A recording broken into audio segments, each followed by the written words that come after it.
আমাদের আজকের মানবিক কার্যক্রম জানাউড়া গ্রামের মোহাম্মদ কামাল উদ্দিনের বাড়ি। একজন অসহায় বৃদ্ধ, সংসারের একমাত্র চালিকা শক্তি ছোট ছেলে আরমান। কিন্তু ভাগ্যের কি নির্মম পরিহাস, ইলেকট্রিক দুর্ঘটনার শিকার হয়ে ছেলেটি আজ গৃহবন্দী। বরাবরের মতো আজকেও আমাদের মানবিক কাজের সাথী, মানবিক যোদ্ধা হাবিবুর রহমান মাফি। সেটা তার কেমনে কেটে এলো ইনো মাথার মাঝে?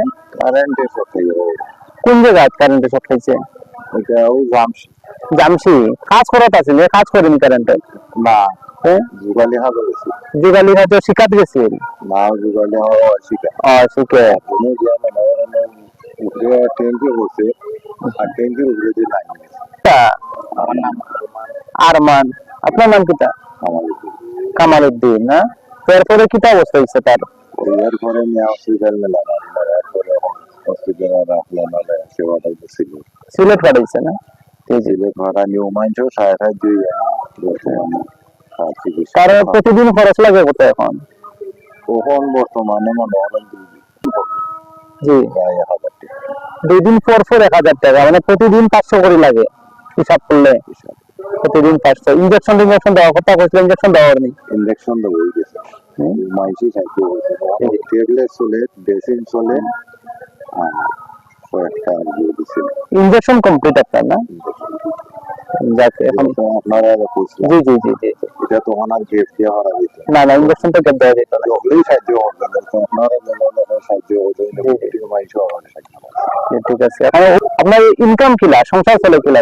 তো মনে হয় আমার রুজি রুজি রুজি বলতে আপনি কিটা করেন? ক্ষেতের কাজ করেন না কোনো কাজ করেন? তোর কাজ আছে কিছু ক্ষেতের কাজ আছে, নিজের ক্ষেত নেই আপনার? না, এটা বাগিচা বাকি ক্ষেত করেন না? করি আর আমরা মাইসি কাজ করি মানুষের কাজ করেন, বাকি কাজ আর মানুষের কাজ মিলে সংসারটা চলে না? কোনো রকম। ওই ছেলে একটাই মেয়ে আপনার? 2 ছেলে, এক ছেলে বিয়া করিয়া শ্বশুর বাড়ি থাকে এক ছেলে।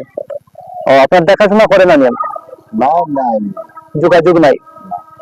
দুই চালাইছি দাঁড়িয়ে আমাদের গেটে আমার কাম হয় দেখি আর নাতে আমি আর দুইটা নামিয়ে পুরা পুরা।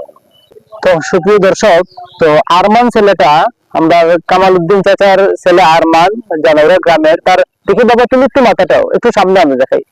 এই জায়গায় কারেন্টের কাজ করতে গিয়া আঘাতপ্রাপ্ত হয়েছে, প্রায় অনেক টাকা খরচ হয়েছে। প্রতিদিন তার প্রায় 600 টাকার ইঞ্জেকশন লাগতো।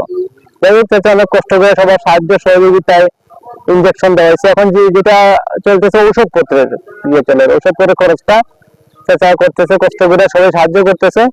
তো আমরা পক্ষ থেকে কিছু আর্থিক সহযোগিতা করছি। এখন আপনারা যারা পারেন, সামর্থ্যবান যারা আছেন, চাচার একটু সহযোগিতা করবেন আশা করি।